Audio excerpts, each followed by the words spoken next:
Codex.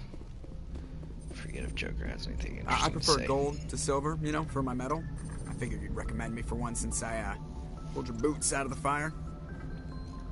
If we present you with a medal, you'll end up sitting on stage listening to politicians make speeches for a couple of hours. Fun. That's a good point. They'd probably make me shave, too. I spent the last 7 weeks working on this baby. No medal's worth that. So, Commander, why don't you tell me why you're really here? How's the Normandy performing? Is she everything they said she'd be? She's the best ship in the fleet. If you've got a pilot who knows how to handle her. Balance isn't what you'd expect. Takes a while to get used to that oversized drive core we got stuffed in the back, and her power can sneak up on you if you're not careful. The Normandy's probably too much ship for your average Alliance pilot, Commander. Lucky for you, I'm anything but average. I like to know my crew. Mind if I ask you a few questions? I can see where this is going. You did a background check on me, didn't you? Well, I'll tell you the same thing I told the captain. You want me as your pilot. I'm not good. I'm not even great. I am the best damn helmsman in the Alliance fleet. Top of my class in flight school, I earned that. All those commendations in my file, I earned every single one. Those weren't given to me as charity for my disease. I'm sorry, Joker. I didn't even know you were sick. You mean you didn't know? Oh, crap. Okay, I've got Vrolik syndrome, brittle bone disease. The bones in my legs never develop properly. They're basically hollow, too much force and they'll shatter. Even with crutches and my leg braces, it's hard to get around. One wrong step and crack! It's very dramatic. But I've learned to manage my condition, Commander.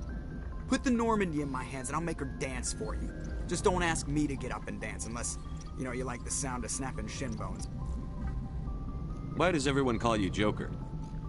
It's a lot shorter than saying Alliance Flight Lieutenant Jeff Moreau. Plus, I love to make little children laugh. I was just thinking how much you remind me of Santa Claus. Look, I didn't pick the name. One of the instructors in flight school used to bug me about never smiling. She started calling me Joker, and it stuck. Why didn't you ever smile? Hey, I worked my ass off in flight school, Commander. The world's not gonna hand you anything if you go around grinning like an idiot. By the end of the year, I was the best pilot in the academy. Even better than the instructors, and everybody knew it. They'd all got their asses kicked by the sickly kid with the creaky little legs. One guess who was smiling at graduation?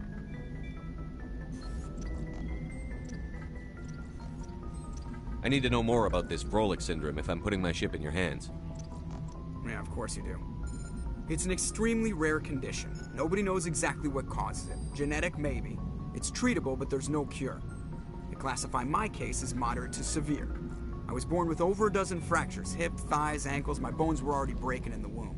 100 years ago, I wouldn't have survived past my first year. Lucky for me, modern medical science has turned me into a productive member of society. You're not gonna break a bone trying to fly the ship, are you? I don't fly with my feet, Commander, so I'm fine as long as I'm in this chair. I gotta be real careful when I get up to take a piss, though. I can do my job as well as anyone on the ship. Better, actually. So don't worry about it. I'm not trying to make you uncomfortable. Let's talk about something else. I have to go. Alright, see you. Well, I guess we'll go around and chit-chat with everybody. I'm not gonna lie, I kind of forgot Caden was down here.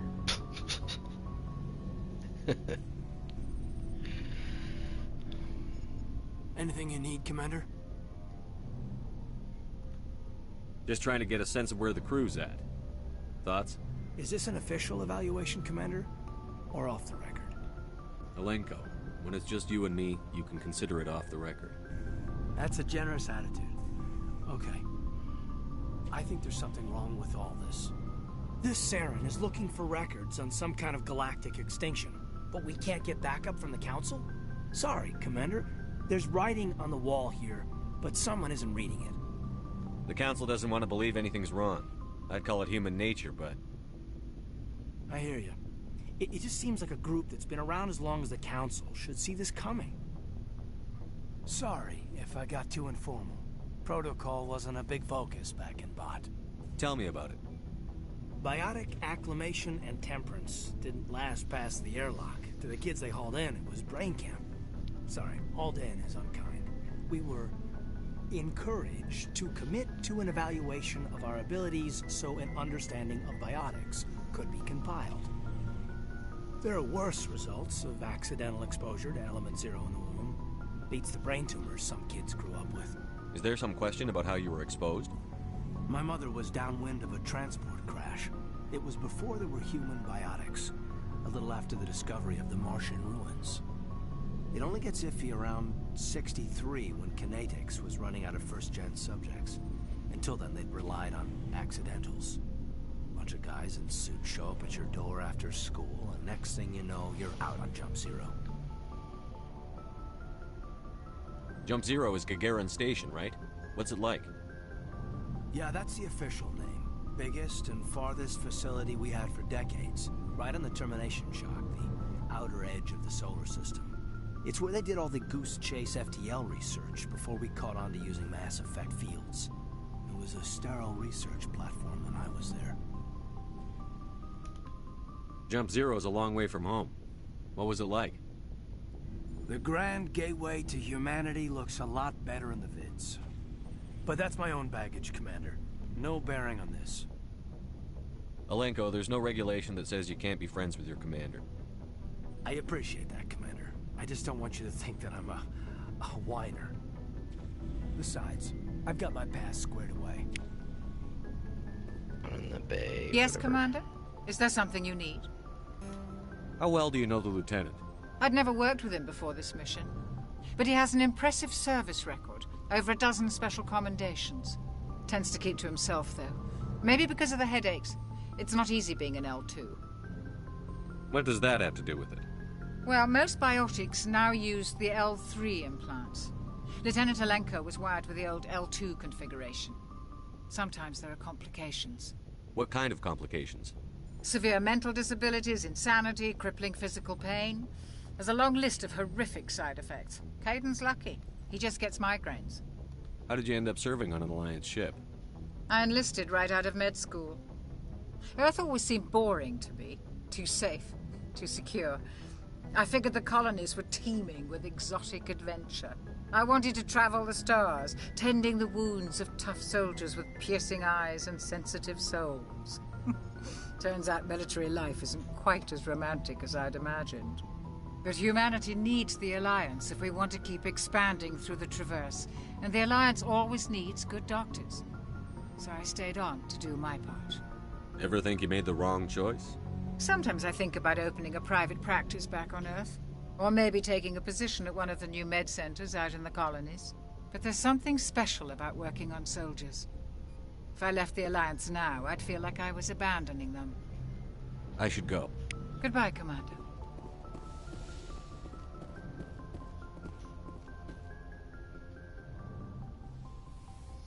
Okay, you have to be really careful talking to Liara because Commander, are you coming to check up on me?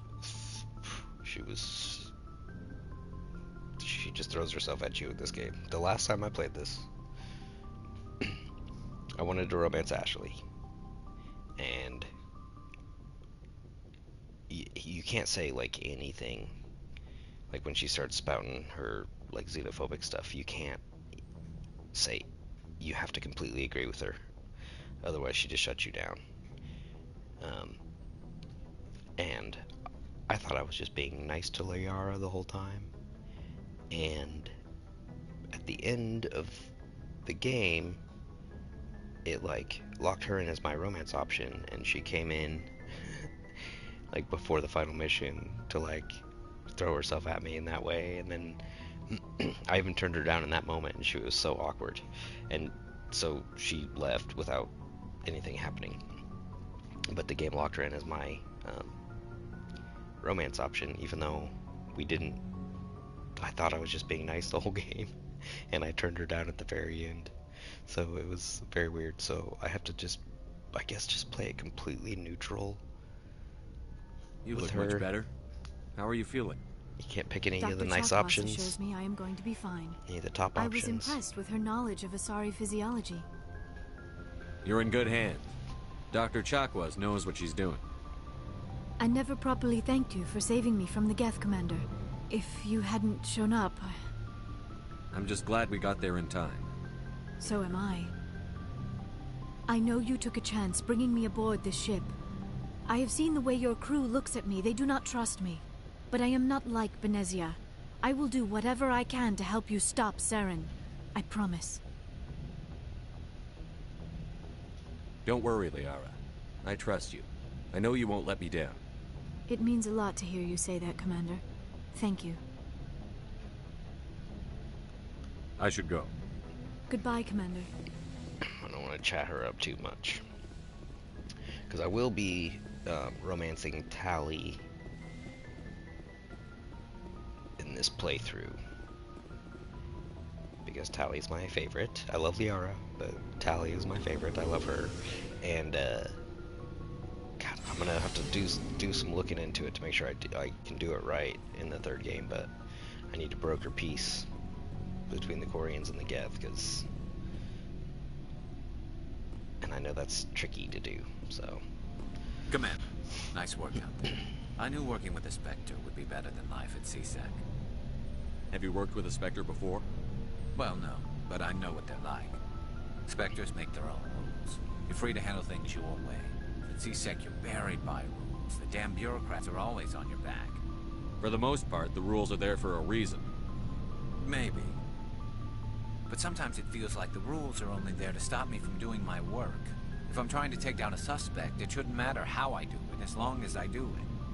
But CSEC wants it done their way. Protocol and procedure come first. That's why I left. So you just quit because you didn't like the way they do things? There's more to it than that.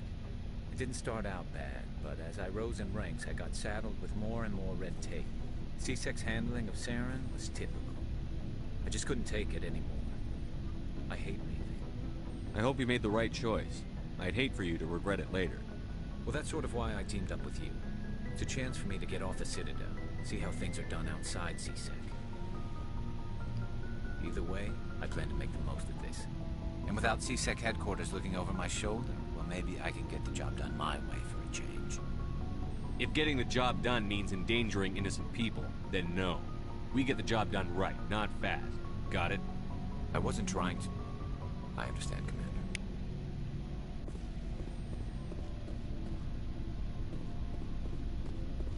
Commander, you have a minute to talk?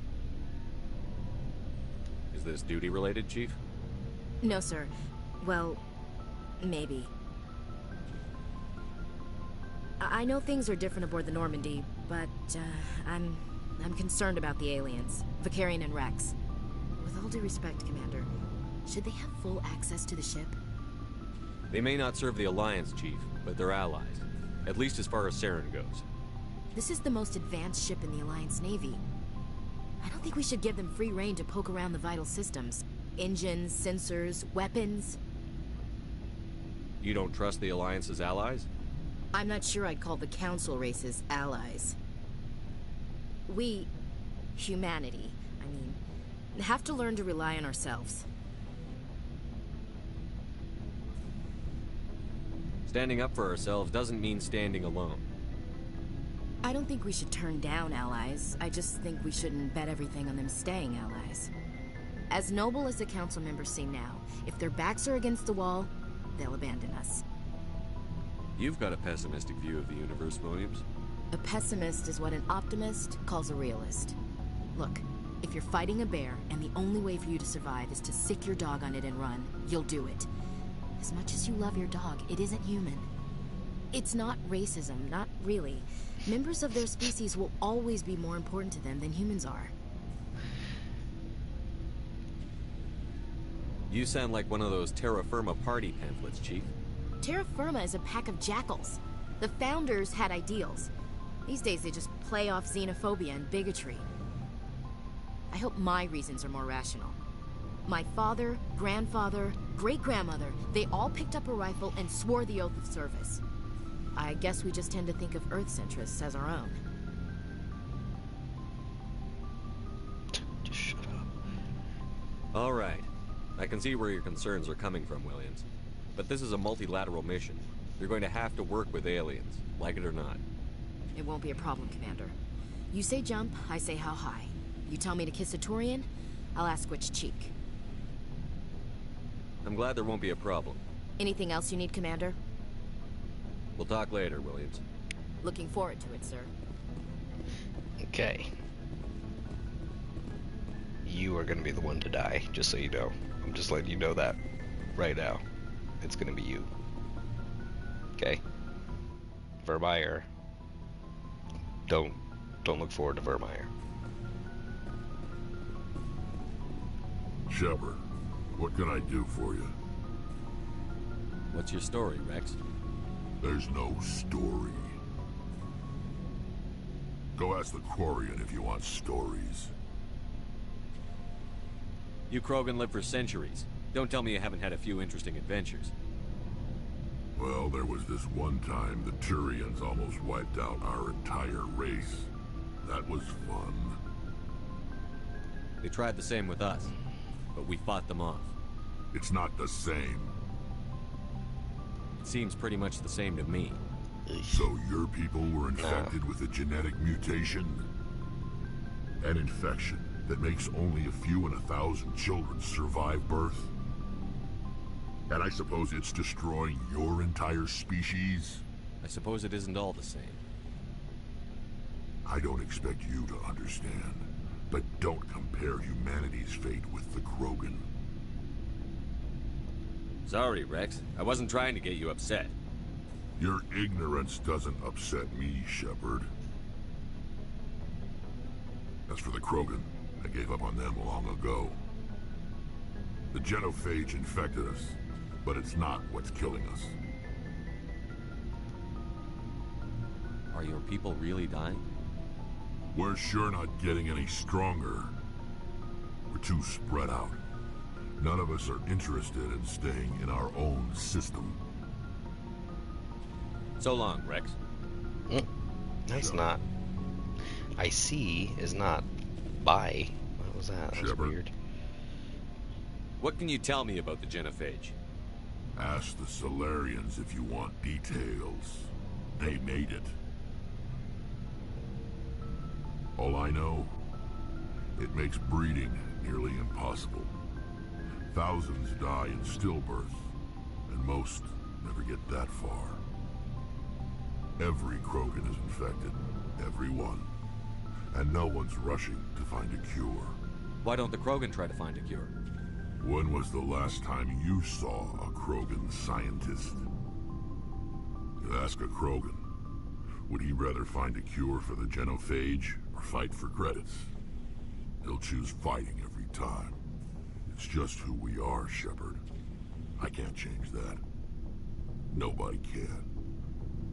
So long, Rex. Shepard. We'll have better conversations later. It's fine. Oh yeah, Tally's down here too. Hey, Commander, you know that Quarian, Tally? She's been spending all her time down here asking me about our engines. I'll tell her to leave you alone. What? No, she's amazing. I wish my guys were half as smart as she is. Give her a month on board and she'll know more about our engines than I do. She's got a real knack for technology, that one. I can see why you wanted her to come along. I figured she'd be a real asset to the team. You got an eye for Tally, Commander, but I'm guessing that's not why you came down here. Fill me in on the IES stealth systems. How does it work exactly? You can't hide a ship out in space. They emit too much heat and radiation. Too easy for sensors to pick them up, unless you find a way to capture those emissions. So our stealth systems trap the energy we give off in storage sinks built into the ship itself. No emissions to give away our location. Eventually the sinks have to be vented. More than a few hours silent running and they overheat. Cook us inside our own hull. There's no way for anyone to detect us? A visual scan can still pick us up. Anyone looking out a window can see us plain as day. But you have to be pretty close to get an actual visual out in space. Most vessels rely on scanners. As long as the stealth systems are engaged, they can't see us. Not unless we accelerate to FTL speeds. Why doesn't it work with faster than light travel? Cranking up to FTL blue shifts our emissions, pushes them into frequencies too high to capture in the sinks. As soon as we make the jump, it's like setting off a flare. Sensors can pick up our location whenever we enter or exit FTL flight, but for short-range missions, our stealth systems are amazing, and we've got the only one. I want to know more about the Normandy. She's the best ship I've ever served on, probably the fastest vessel ever designed. She's the only one using the new Tantalus drive core. What's so special about the Tantalus drive core?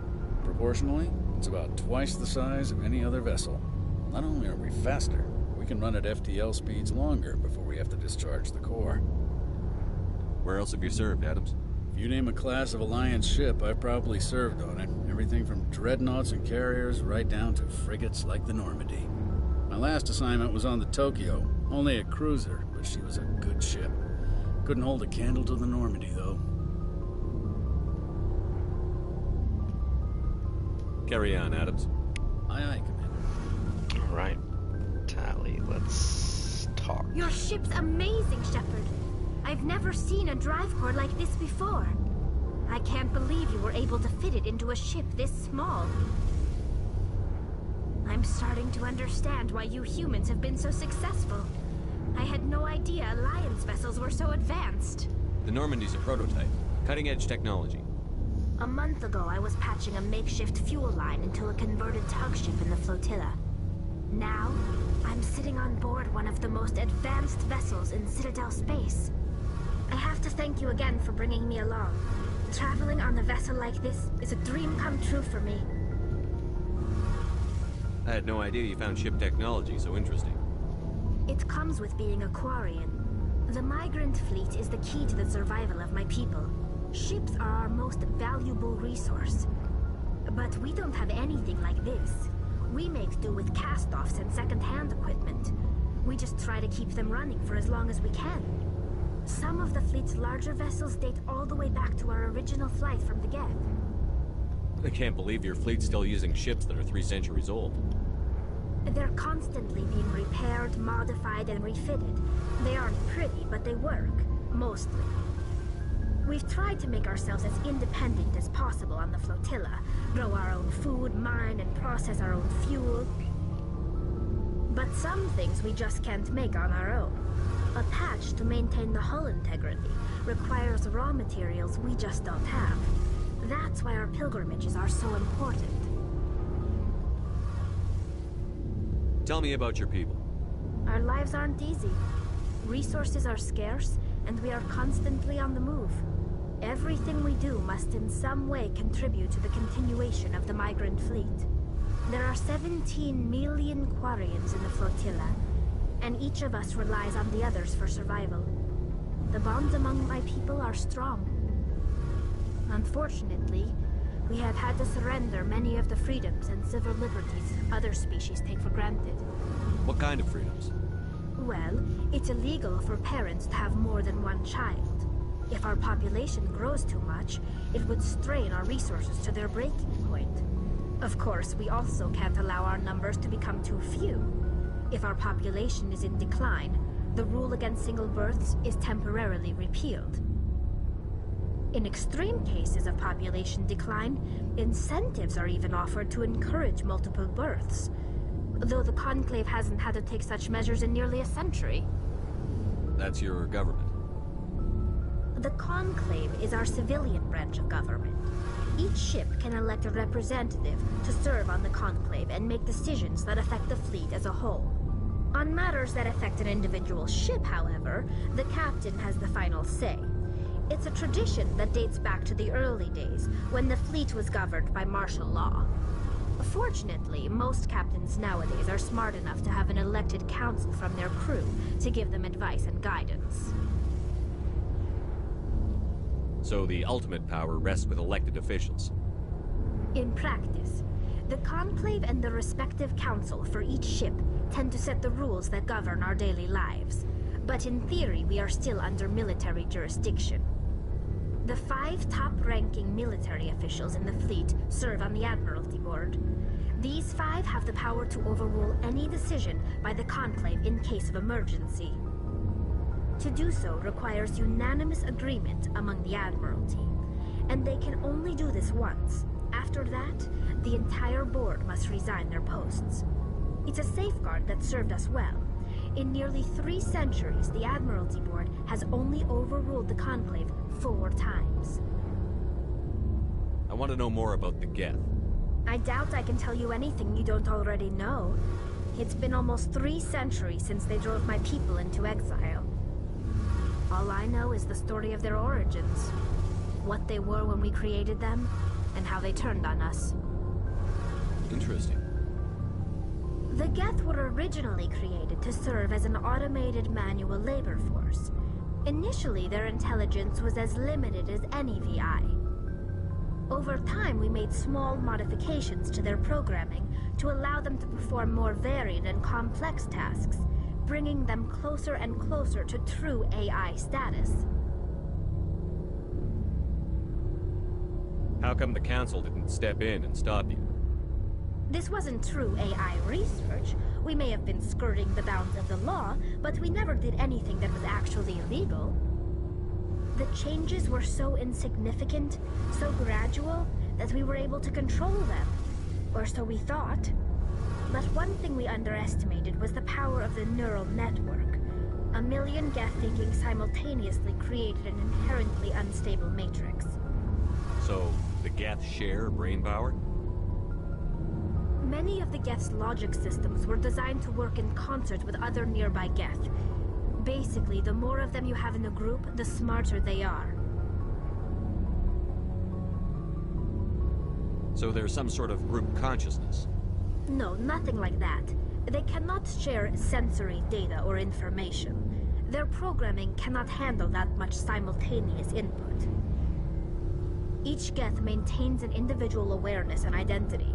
The neural network only operates on a process-based level.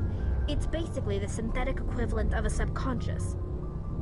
But when they're in close proximity, they can coordinate low-level functional processes, freeing up more capacity for original or independent thought. That doesn't make any sense. I'm probably oversimplifying. The Geth are incredibly advanced and complex creations. All you need to know is that they get smarter when they gather in large numbers. As we built more and more Geth, their effective intelligence became more sophisticated, more abstract. One day, a Geth began to ask its Quarian overseer questions about the nature of its existence. Am I alive? Why am I here? What is my purpose? As you can imagine, this caused a near panic among my people. What did you do? It was inevitable the newly sentient Geth would rebel against their situation. We knew they would rise up against us, so we acted first. A general order went out across all Quarian-controlled systems to permanently deactivate all Geth. The Geth responded to this order violently. You can't blame them for fighting for their survival. We had no other choice.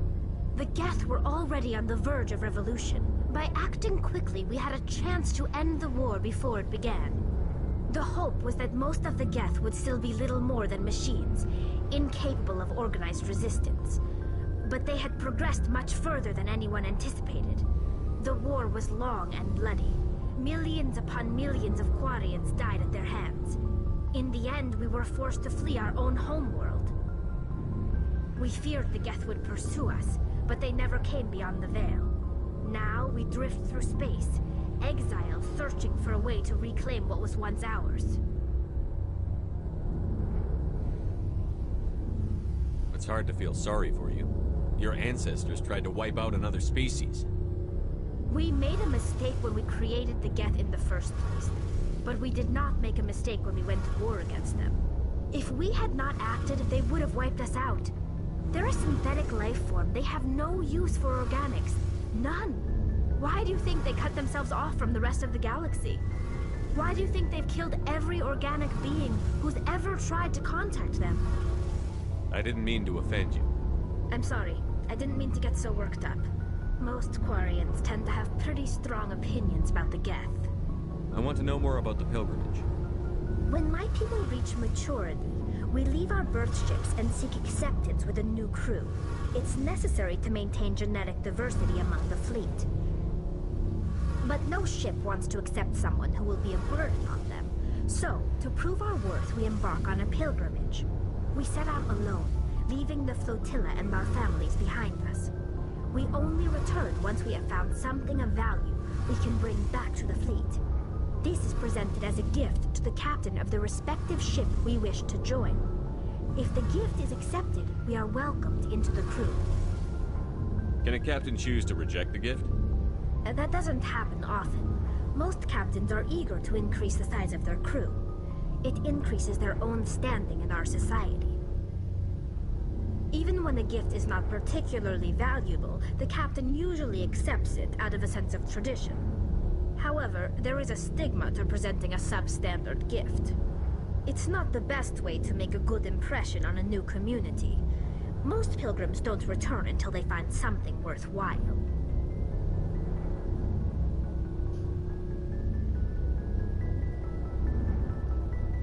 I can't believe they just send you off alone. It's not like they just cast us out. Before we leave, we are given lessons in how to survive outside the flotilla, and given gifts to help us on our journey. We also receive implants to fight off sickness and disease. Generations of living in an isolated and highly controlled environment have left our immune systems weaker than most. By the time we leave the fleet, we are well equipped for the pilgrimage. This is a rite of passage for all Quarians. If it were dangerous, our numbers would suffer. Virtually every pilgrimage ends with a triumphant return and the ritual presentation of the gift to one of the fleet's captains. I want to talk about something else. Like what? I should go. See you later. Yeah, I find the Quarian and the Geth, just the whole story and plot is so interesting. Just like most of the things in this game, the world building is so good. The Krogans and with the Genophage and the Solarians doing all that, it's just all so well thought out and so good. Yeah, awesome. Bye bye.